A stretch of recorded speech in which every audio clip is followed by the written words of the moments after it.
So, as a kind of preliminary to our session today, which officially is entitled um, something like, something like meditation on the word or words, I forget which. But another issue has arisen in form of a question, and it's related to a book that I often refer to, The Art of Meditation by Joel Goldsmith. I take that title and use it for workshops on meditation. But it's a hugely valuable book for everybody, but it's couched in Christian language. And Christian language is only language, and when we talk about word or words, words are associated with concepts, and concepts are associated with many, many different factors. Psychological factors, some of which are cultural inputs, some of which are associations of words, some of which are to do with misunderstandings of words also. And there's one such word, logos. Now, logos originally simply means, well, a variety of things, but it is used for thought, rational. It is used for speech in some cases. And it is taken more laterally in a philosophical sense by Neoplatonism as some essential cosmic creative impulse. That's the sense in which we're going to take it ourselves. Some creative impulse which is there. Where do we get such an idea from? Well, we get an idea from the mystics. Mystics are people like Joel Goldsmith who don't derive anything from necessarily some external source. They use the external source in order to back up what they have gained insight over. If you ask where did the ancient sages and where did the mystics, those with a level of insight, where did they get their internal inspirations? They had to take their attention from the outside world and go on an inner journey. It is only the start of that inner journey where religion begins. The rest is all superficial, preparatory stuff. It's necessary. After all, if we observe the flight of an airplane, it requires a runway. The equipment is already there, just as our equipment is there. We have a mind that has the capacity to shift and examine, observe, and we can intellectually analyze something. But all of that really has nothing to do with our feeling. If you see how scientific laws are formulated, there's some kind of guesswork starting, and then experiment seems to verify your guesswork. The guesswork is put into a mathematical formula. But when scientists make categorical statements, which in their very nature can't be proved in the way you would normally imagine that they must be, then it's usual to call them laws. And when those laws are not refuted, they're entrenched in the literature, they're entrenched in learning, education, and they are the basis for experimentation again. So sometimes we have to start off with a kind of a guesswork, but that guesswork has to be rationalized. But it has nothing to do with our experience in the sense that the emotions and the theory are often wide apart. So Joel Goldsmith has this particular chapter 11 in his book, Art of Meditation. For Love is of God is the title. And it starts off like this. It starts off with John's Gospel's famous prologue, and there we find this concept of logos in the theological sense. Now we have to also understand, well, theology is a way of trying to reason out, so we're left with reasoning again. but is there something there that we can feel? And so he quotes, that is Joel Goldsmith quotes, and says, "Beloved, let us love one another, for love is of God." Now, the way in which we study these things, or the way in which Vedanta encourages you to study, and it's taken up also as Lectio Divina in the Western monastic system, is to take a passage like that. After all, this is from the art of meditation. Take a passage like that and see, what does it mean below the surface of the words? And we really have to understand that words and concepts are irreconcilably linked. They're they're linked in such a way that you cannot have one without the other. And so it starts off, beloved. Immediately, the word love is there. What makes things beloved?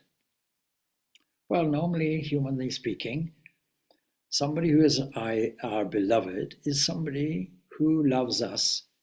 And when we call somebody the beloved, we're looking at certain qualities that make them lovable.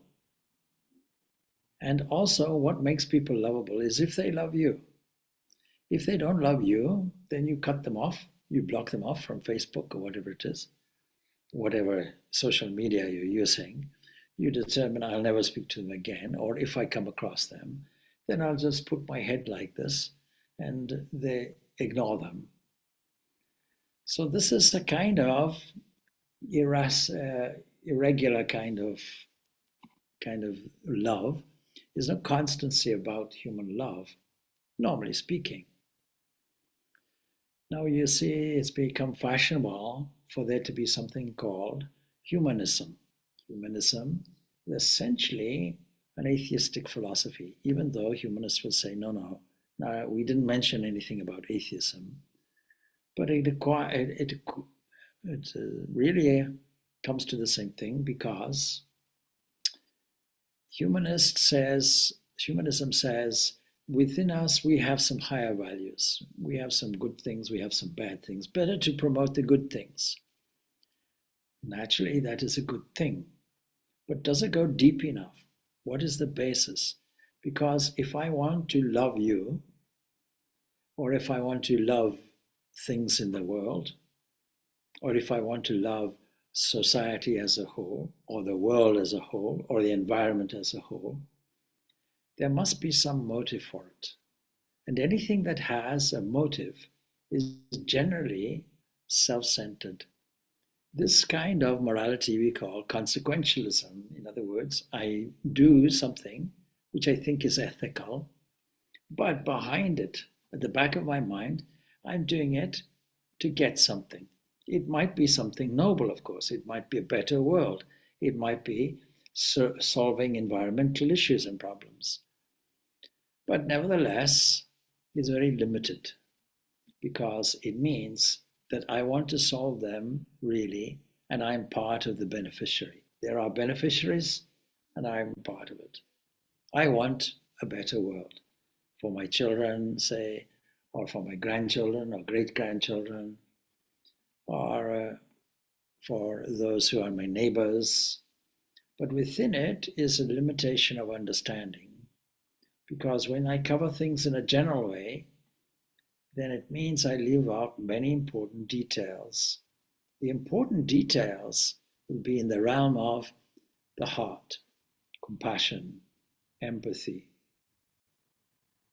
feeling what the other person feels. And since there are 8 billion people currently on the planet, it's almost impossible to feel 8 billion times. So naturally we have to generalize. But we can take some examples. We can take some categories. For example, categories of the refugees currently in the world. We can think, how do they feel? What challenges will they have to face? But even then, as an example, we're dealing with the surface. Because the only real reason why there should be any form of empathy, where I feel what the other person feels, is not only on the physical level, not only on the psychological, emotional level.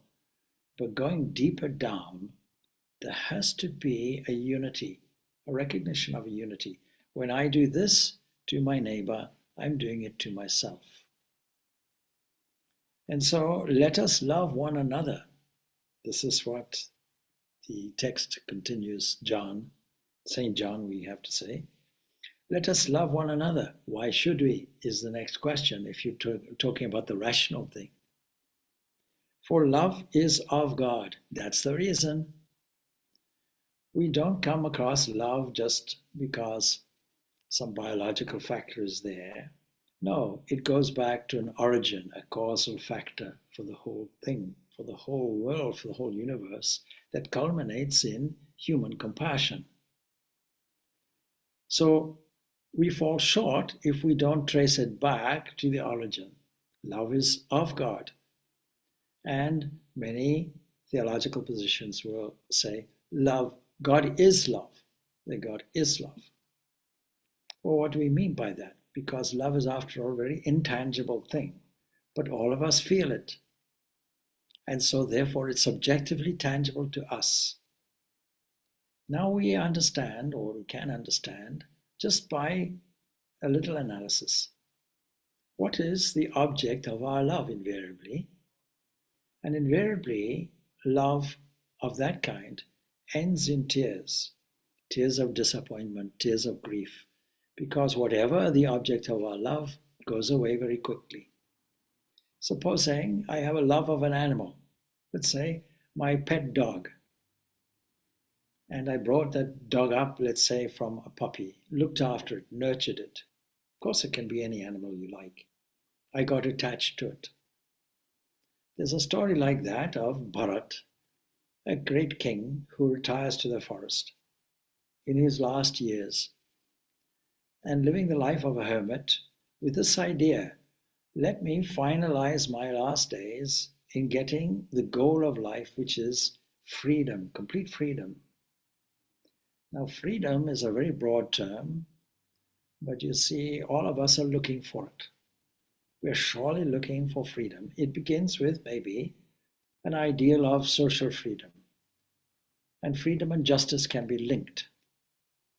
Or it could be freedom from pain. Largely speaking, it is freedom from pain.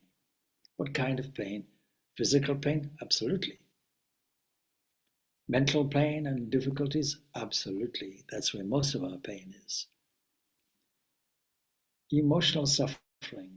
Suffering because of varying factors, but loss is one of them. An anticipation that life would go on together forever, and therefore there is a great, great substantive goal for whole of humanity from all of time, and that is the goal of immortality, for it is only immortality that will give you a final freedom. And if we can't get it, we'll force it. But all the forcing that you do is all on the cosmetic level. You can cosmetically change your physical appearance.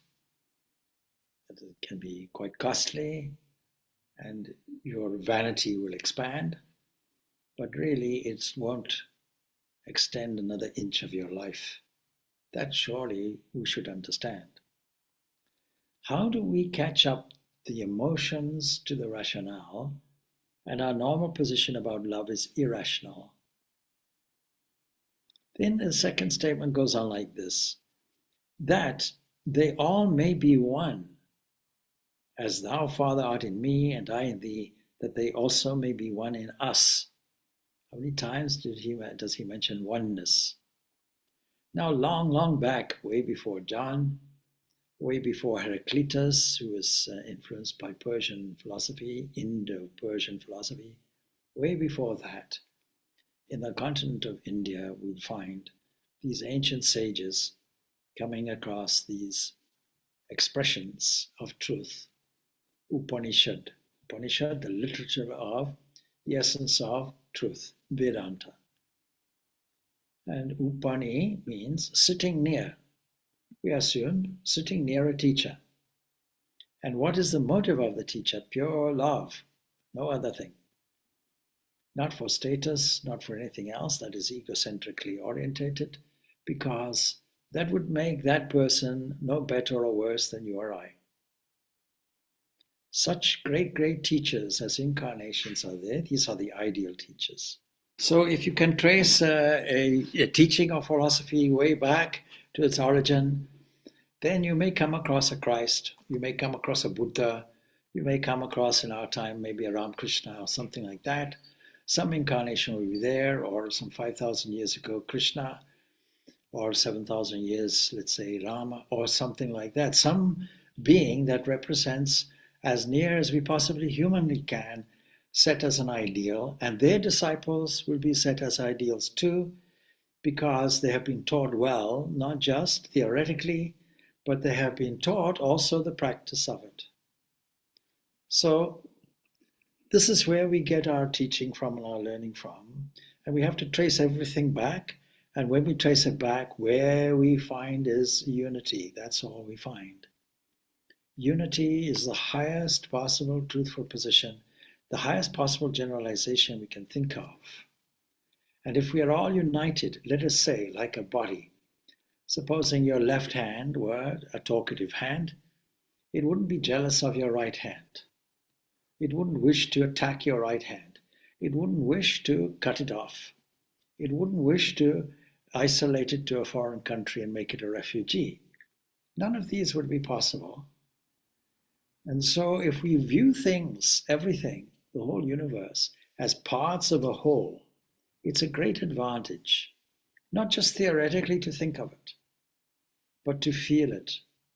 And how do we feel it? We first reflect on it. And so the great teachers taught us how to analyze and also get the truth, advance toward the truth. We take all these great teachings and we listen. And right now what you're doing is listening. And reading today is a form of listening. In the ancient days, very few people could read. And so they had to resort to listening. Sitting near a teacher and listening. So listening very carefully. And then the next thing really would be to rationalize, to reflect on it, to examine it and see what is the merit of the teaching. Does it make any sense? If it doesn't make any sense, we have to formulate some questions. We don't just leave it. No blind faith here. Then the next thing, of course, will be meditate on it. That is, go to the underneath, the underbelly of it, and find out what is it actually saying. So this we have to do if we want to find out the truth of a text. That really takes it away from the intellect and into the inner feeling, where we feel the truth of what is being told. And really only when that process has gone through will we be able to evoke the feeling that is necessary to make an endorsement. Yes, that's it. In an actual direct experience of it. In Ramakrishna's example, some people have heard of milk, some people have seen milk, but other people have tasted it. We have to taste. And in order to do that, we have to follow the recipe, the formula, the construction of what is being told to us. So that they all may be one. Yes, if we love, we will be one. But the basis of that is oneness, a oneness of understanding. And as the Father is in me, and I am in thee, and so on. And so we see in the Bhagavad Gita, that is what Krishna is saying.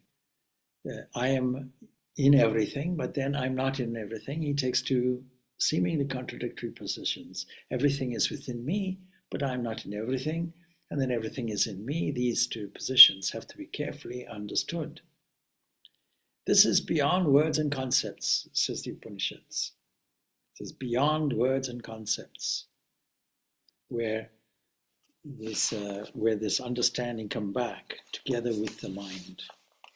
Words come back together the mind. There's nothing that you can say from the head space that will convince you. Taittiriya Upanishad tells us directly this. Whence words recoil, together with the mind, we're unable to reach it. Now, there's a reason why we have this process of concepts formulating internally. In fact, all concepts are internal, no doubt, but they are representations of something that is external. You cannot think of something that you have not experienced. Let's take, for example, the mythical unicorn. So some people will say, well, we don't believe in it because we have never seen such a thing. No, but you have seen horses, you have seen wings, you have seen a horn, an animal with a horn somewhere. When you combine these, you have a mythical creature, but you never captured something that had not been experienced. You just recombined it, applied your creative imagination, and created a new creature. So it's important to understand that when we have a guided way of conceiving things, we are using words. That's the importance of it. And the origin of these words will come back to the fact that this initial creative universal impulse has to be described as mind, and from mind come word. Even before John's Gospel, in the beginning was the Word, and the Word was with God, and the Word was God, and so it goes on like that. We have a comparative text from the Rig Veda, and it says that the creative aspect of it manifests a word. This word is feminine in gender. Vak, word. It's a powerful expression. And that word then creates. And it comes out, of course, in modern Hindu iconography as Saraswati. Saraswati, named after that great, great expansive river in the northwestern corner of what is now India, what is also Pakistan, and so on and so forth. What was this great land, which extended probably to eastern Persia or Iran and so on, extending all that without any borders necessarily. And there we see this great Saraswati river, broader and bigger than any other body of water, as a river that flows and flows into the ocean. Naturally, we'll take all those qualities and see, yes, it's an expression of love, expression of grace, expression of fertility, expression of flowingness. All of these impressions and all of these adjectives will suit some creative impulse that is called word. And of course, we know that this original sound from the mystic's point of view is Om. It is a Vedic word. It's not actually a word as per something in a dictionary. It is a sound, but it is a sound that can be heard. It is a sound that can be reflected on. There's one Upanishad, the Mandukya Upanishad, that does this in 12 verses with a beautiful commentary by Shankaracharya's grand teacher. And there is also meditating on its meaning. All of these can be done. And so when somebody, great yogi, who advocates a very practical meditative practice, great yogi called Patanjali, there one thing he suggests is this repetition of this primordial sound, pranava, called Om, and meditating on its meaning. When some questions are asked a teacher in what is called Prashna Upanishad, that is one subject that is taken up. What is this Om? And many, many places in the Upanishads we will find that this divinity is registered as Om, this expressive factor that comes out. And we can easily see how this creates other oscillations, other vibrations, other sounds, and how these combine and recombine, eventually appearing as tables and chairs and floors and ceilings and teenagers. So this is a wonderful, wonderful way of looking at the universe. And we can only catch it in meditation with the clues presented to us as runways for meditation, we can sit and then we can register the reality of it. So first we hear it, then we reflect on it, manana, and then finally udityasana, that is meditation on it. So shravana, hearing it, is the first thing. What would we do without words though, you see? Now we're dependent on texts.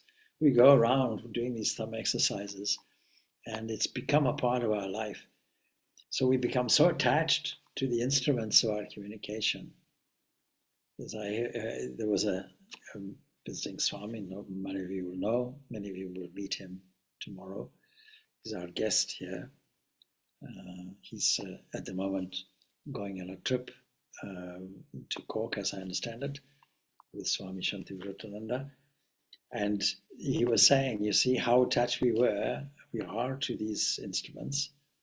And some funny voice in my own head said, yes, you can imagine, even in the grave, you may take your cell phone.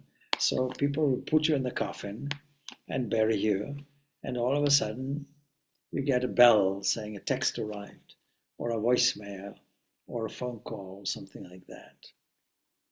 And those of us who are born pre-cellular phone will remember how it used to be and how it is now. If you go anywhere without your mobile phone, then it is as if you were going with no clothes on or something, some essential thing you have to carry around with you all the time. Now you see, this is how important word and words are. We'll continue with Joel Goldsmith's For Love is God. Very interesting. He says, living, moving, and having our being in continuous God consciousness reveals the secret of living with other people. So there was a question, yes, it's very difficult to practice this love. But here Joel Goldsmith gives the formula, which is also a quotation, scriptural quotation. Living, moving, and having our being in continuous God consciousness reveals the secret of living with other people. What is the secret of our relationship to other people? How do we achieve harmony in our interpersonal relationships? Well, you see, we have another version of this word, and that is called mantra. Now, mantra is a very interesting term. And mantra is a concept, a repeated concept. And concepts and words go together. So a mantra really is a sacred word, or words. It's a mystic sound symbol of what we call in religion God. And it's defined as that by meditating on which a person acquires freedom from pain. We can say sin or weakness. These are substitute terms for it. Enjoyment of heaven, freedom. You can acquire all of these through mantra, and that's the use of the mantra. Mantra is a way to purify the mind or the thought stream. It is a way to enjoy the fruits of your good deeds in the afterlife, but liberation. Now, this is a succession of results, if you will. And mantra can be used for any of these things because what controls all the factors in life? It is only thought. That's all it is. What you think now is what your universe will be the next second, the next second, the next second, in the future, and in the future afterlife also. So there are four aims of life. These are Chatur Varga, and we can see that they can be based on a sense of harmony, creating harmony for yourself and others, accumulation of wealth as a useful thing. That's a fundamental human desire. That is to keep the thing going. To keep the thing going, we have to eat, we have to live, and of course, you may as well increase your quality of life if you can. But if you get attached to it, there's the danger. And so therefore you keep in mind always the moral, ethical aspect of this.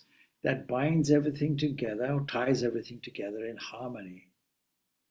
And we can quite easily mistake these things for harmony when they are disharmonious and productive of pain. So progressively we can be led and toward the fulfillment of legitimate desires, but ultimately for freedom. Freedom really is this goal. So mantra is called that because it's achieved by a mental process. Mana, manasa, mind. Man of mantra is the syllable or first syllable of manana. Manana, the process of thinking. And so logos, this term, may well have originally been used for thinking, but you cannot think without a mind. And so therefore, logos is cosmic mind, a creative mind. Whenever you think, don't think that you have an independent mind, because all thought comes from this one entity, cosmic mind, and will manifest. It'll manifest in the world. And then the other side of it, tra is the first syllable of trana, means liberation, freedom. Freedom from the bondages of the phenomenal world, and you may not think they're bondages. So philosophy has to tell us, has to walk us through why we think these are bondages. And then the feeling of being bound and the feeling of the possibility of freedom is there. Now, it's not that we have to gain freedom. We might think of it like this, because the highest conclusion in our Vedanta philosophy says, freedom is already yours. You're already free under the misapprehension, the mistaken notion that you are enslaved and bound. So if you combine these syllables, the word mantra, that's said to be formed like that. And by combining these, you're really calling forth, as it were, the four aims of life, because that's all we consider really in different ways. It wasn't invented. These sounds were discovered. They were discovered in what we now call India in its ancient form.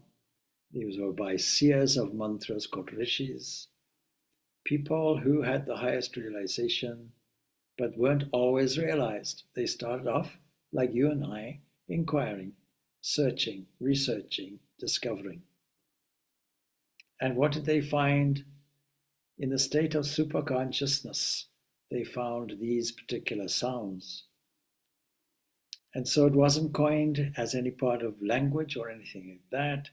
Just as when John uses the term logos, he's coining a term, but his usage of it is raising it to the cosmic level.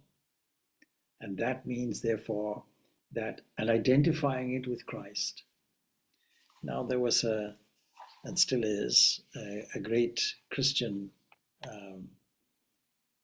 he was a theologian and philosopher, more like a philosopher.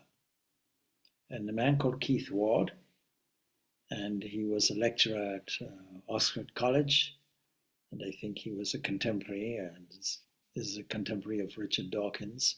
And I think the first public debate on atheism, theism was there at Oxford University with Richard Dawkins and with Keith Ward. Now, there are, of course, reservations I have with these kinds of debates, because it raises our understanding once again to the rational level, the head level, and it dissociates ourselves a little bit from the heart.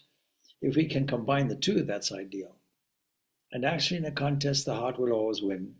So we may as well rally the heart around. That's what's necessary. And the questioner today had told me this is quite difficult, and I agree. So it requires cultivation, carefully cultivated love, sense of love, based on the principles of unity and oneness. Excuse me for a second.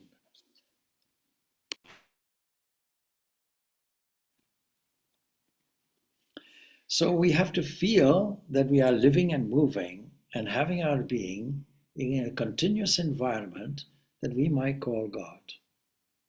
And when we begin our meditation practice, my first instruction to people is, please don't continue until you tangibly feel the living presence of God through any device you can. It could be through gazing at a picture or a symbol. It could be by closing the eyes and imagining that the body is immersed, for example, in an atmosphere that is a divine presence, and then within you. And it could be locating a particular part, such as the heart, and using your creative power of visualization, installing the deity there.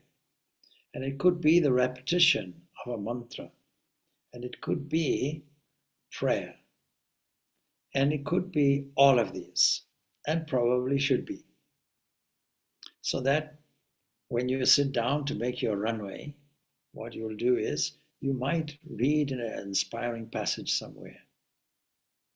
Before and after the meditation can serve both as a takeoff point and a landing point.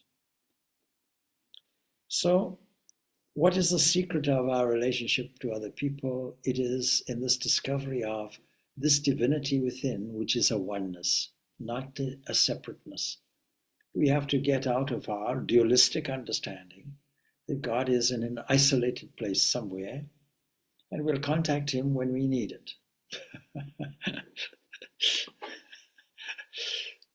There was an opportunity. Somebody said you should be an advisor somewhere.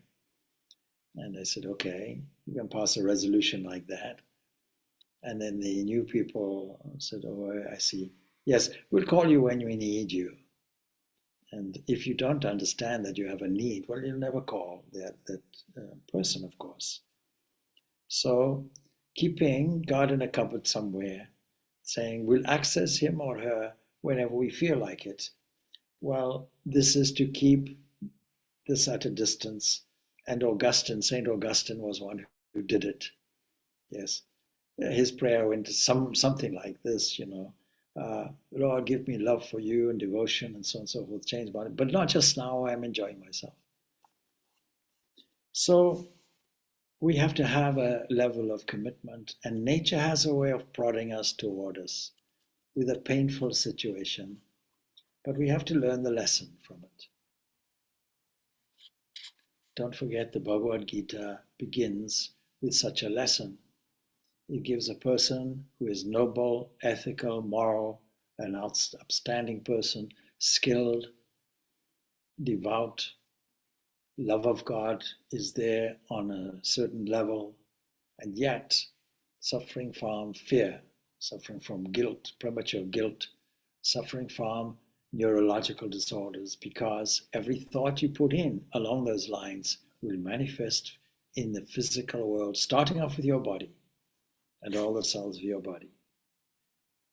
Now, Joel Goldsmith goes on, from a human standpoint, satisfactory relationships between groups of people, between individuals, depend upon the quality of communication. And all too frequently, attempts at communication result in misunderstanding and confusion, worse, confounded.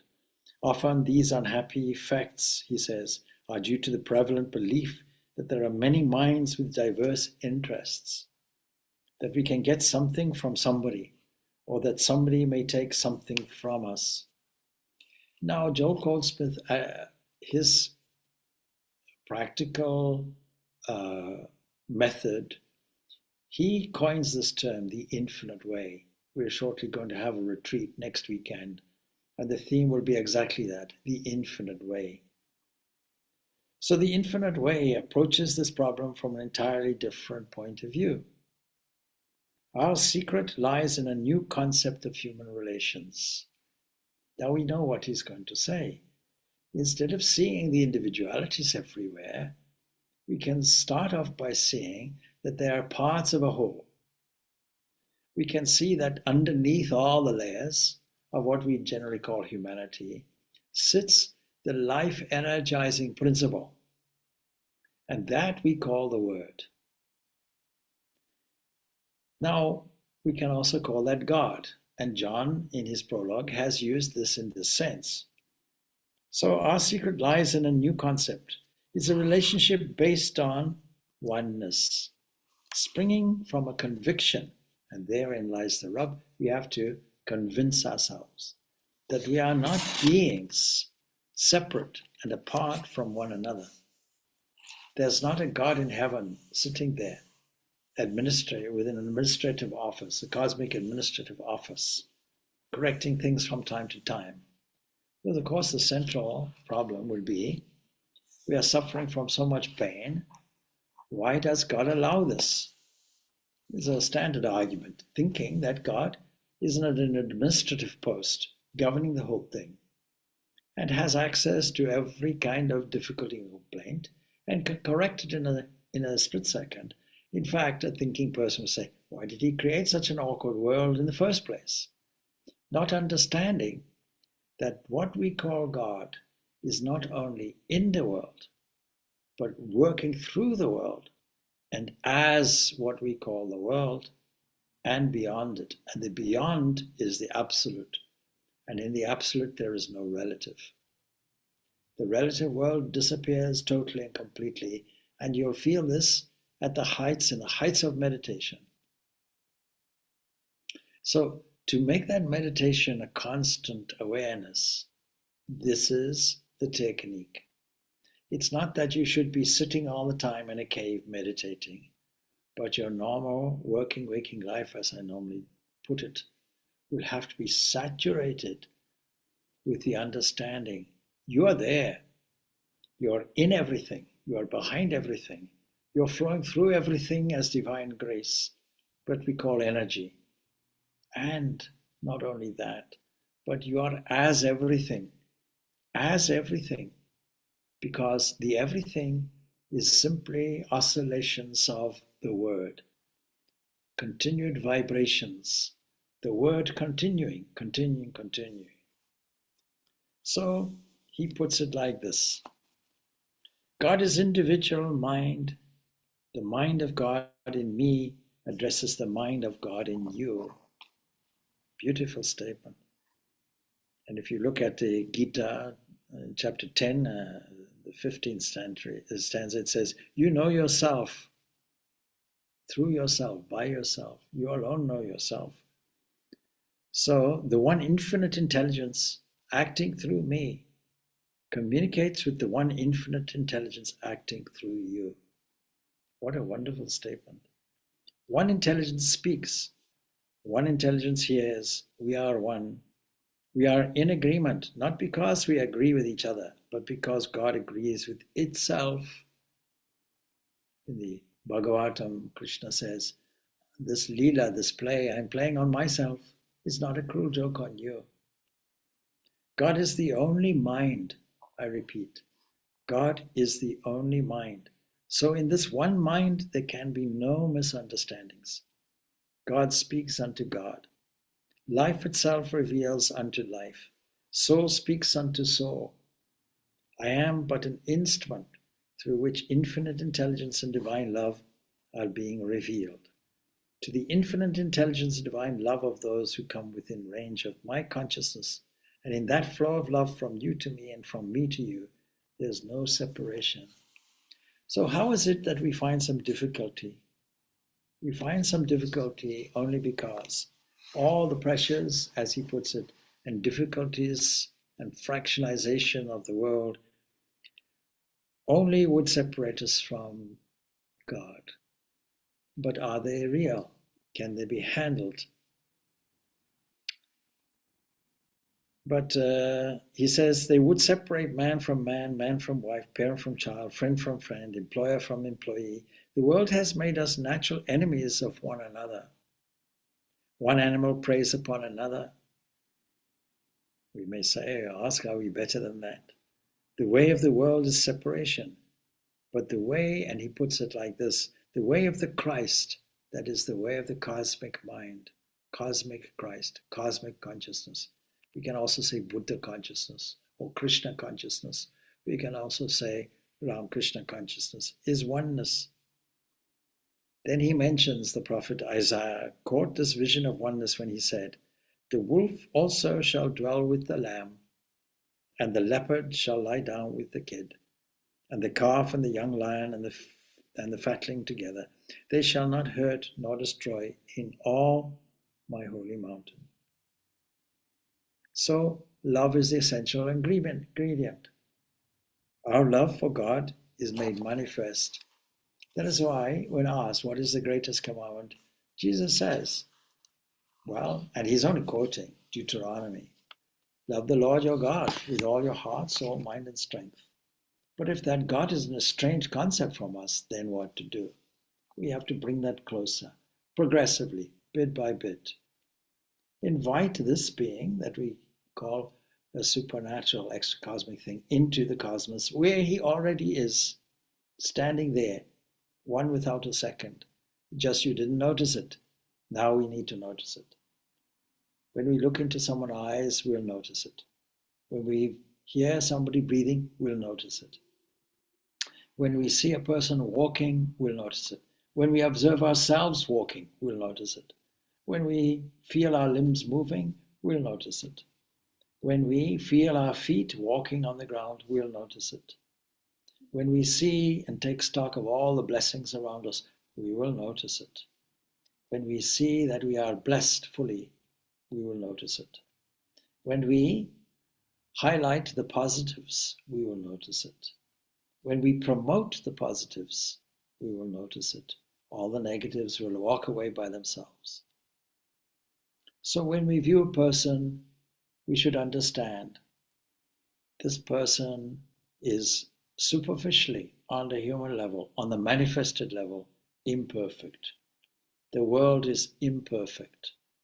If it was perfect, it would not run. It is imperfection that makes the universe run.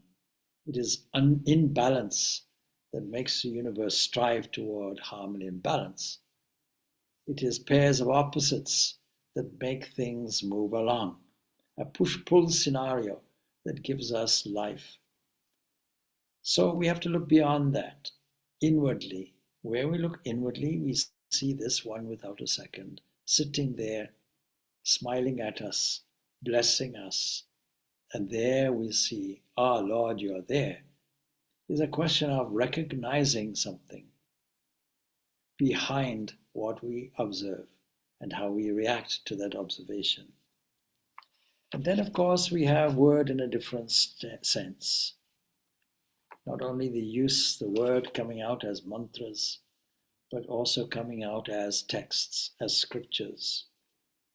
And this Lectio Divina, this devout spiritual reading, is really some way of connecting us with the actual principles, the lessons. And those lessons, to take that on a journey inwardly, to find the inner emotive meaning of it, then we can reconcile the heart with the head.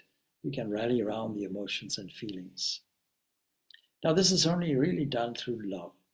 And you may say, what about those who don't believe in God, who we accept legitimately as Vedantins? Well, even so, we recognize the unity of something which is there. Some being is there. Don't think that Vedantins and Advaitic Vedantins don't glorify in their poetry all the attributes of the very highest. Yes, of course they do. Such texts, for example, we can see that when not absorbed in communion with the Absolute, the non-dualists show a very exalted spirit of adoration for the personal aspects of the Divine Spirit. And so in the Mahanirvana Tantra, we have, and I give you the translation, I bow to thee, the everlasting cause of the world. What wonderful thing is this non-dualism? I bow to thee, pure consciousness, the soul that sustains the whole universe. I bow to thee who art one without duality, who does bestow liberation. I bow to thee, Brahman. Brahman is that word for the Absolute. Bra, indicating the capacity or the potentiality to expand infinitely, and when not expanding, to remain as the infinite. I bow to thee, Brahman, the all-pervading, attributeless reality. Thou alone art the refuge, the only object of adoration, even in this Advaita. These prayers are given, acknowledging, well, I understand the principle of it, but I still need to relate to this oneness. And in doing that, elevate my soul and take my flight above the clouds. I bow to thee. Thou alone art the refuge, the only object of adoration. Thou art the only cause of the universe, the soul of everything that is. Thou alone art the world's creator, thou its preserver and destroyer. Thou art the immutable Supreme Lord, the Absolute. Thou art unchanging consciousness. Then you may wonder, what is the difference, therefore, between this kind of worship, non-dualistic worship, and the worship of duality where there is a form? It is just that instead of saying consciousness or thinking consciousness, we are now giving it a form. It is manifesting for us so that we can tangibly relate to that and pour our whole attention into that one without a second, that manifested form, with enough liberality to understand it is not the only form. All forms are His. That's the point. So these are the words, and then, of course, there is a certain practice on how to cultivate the words generated from speech itself.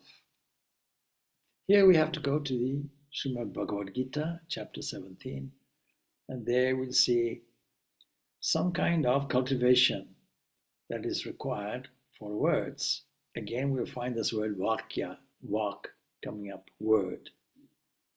Anudvekaram vakyam satyam priyahitam chayat. Svajaya bhayashanam chaiva vanmayam tapa uchati. Words that cause what? No offense. Now, in order for words not to cause offense, there has to be no offensive thoughts. The whole idea is, and when we find them, of course, offensive words may come, offensive sentiments may come. I'll bite his nose off, how dare he say this? Or I'll give him a piece of my mind. Or I'll punch him on the face next time I see him. How dare he? All these kinds of things. This is a script which is carrying on internally. You may, on the surface, look like a kind person, but nobody knows what is going on underneath except you. So when you notice all of that language coming out, what will you do? You'll have to stop it at some point, understanding it belongs to me as a 5-year-old, or as a 9-year-old, or even as a teen. Let's change our language. We've outgrown these things and understood. Oh Lord, you are there, actually, looking like this, playing the drama. I'll play the drama with you. I won't submit, no doubt. If something is not correct, if something is unethical and I have the capacity to correct it, then I'll do it. But I have to understand it is a fleeting game of vibrations, of waves, of oscillations, which will come and go. And ultimately, this body, the vibrational series that I call this body, will also go and change its vibrations and go into its elements. In cremation, go into ash, go into the wind, go into the air, the atmosphere, go into all the fire and so on, all the elements it goes back to. Or if this body is being put in the ground, it will be lovely, lovely feast for the maggots and worms. But in any event, I will not be aware of it because it is something made from yesterday's food. Yesterday's potatoes came out as this body today. So, words that cause no offense, anudveka karam vakyam, and which are truthful, satyam, pleasant, beneficial. Imagine coming across somebody whose whole speech is completely transforming. Not only the speech, but the look on their face will reflect it. Always joyful, always beaming. The greatest tool that we have in our whole arsenal of tools will be a sense of humor that comes from a sense of inner joy, a sense of playfulness, understanding the world as a divine drama, a divine performance, a cosmic dance, a beautiful poetic expression. If you think that this being is a protecting or protector of providing you with a protecting aspect, then you can view this universe as a protected field. A protected field is something that where there's no fear. If you think that this is the created world, then God is a creator. And if you think that God is a dancer, then this is his dance. We have to shift our normal way of looking at things and progressively think in a fresh way. Even the physicist Richard Feynman has told us, that you have to get out of consensus thinking if you really want an original creative discovery. And also regular recitation of scriptures. Now, what does that mean? Recitation of scriptures. Taking up a book in this day and age with the media, you can tune into something audio also, and you repeat it. Why repeat it? Because once you won't catch it. It has to be repeated. And some people will take it as chanting of mantras, chanting of holy words, or holy hymns or holy songs. This keeps the mind in such a state that your speech will be of the highest, purest quality. These are said to be what? They're said to be tapa uchyate. They are said to be vanmayam tapa uchyate, austerity of speech. So, but this is internal speech, because without the internal reformation, the external thing also won't come. So these are just some thoughts, meditation on word and words that are derived from it. And I hope that it will enhance your way of looking at the world and make it easier to go along with this wonderful, wonderful chapter that Joel Goldsmith surprise, which is entitled For Love is of God. If you have this book, Art of Meditation, it'll be worthwhile catching that chapter. And the book, I should explain, the geography of the book, that it is done systematically in sections. So part one really is describing what the practice is, what is meditation. And then part two is the experience of it and giving you certain meditations. And then what do you get from it? What are the fruits or the effects of this meditation? It's a very small book, very short book, you can make copious notes on it. It's only a mere 154 pages, but it's collectively a wonderful gem. I recommend it to everybody. If you're not a Christian, don't worry about the Christian language of it. You substitute your own. But it is there because he was a Christian Scientist. He was there to appeal to bring the Vedantic message, which clearly he studied in detail, and into the realm of Christian thought and language. That was there anyway. The Pilgrim Fathers would have had it, Jesus would have had it, and give us a deeper understanding of what it means. In the beginning was the Word, and the Word was God, and the Word was with God. The Brihadaranyaka Upanishad will go on to tell us, in the beginning, all this was self alone, capital S. All this was a supreme self. There was nothing else. Like a person alone. Now, like a person, this universe is also like a person, but it is known. Much of it, not all of it. Then he gives us a kind of story form version. He looked around and saw nothing else than self. He first said, this is aham, I. Therefore he became aham by name. This is long before I am that I am.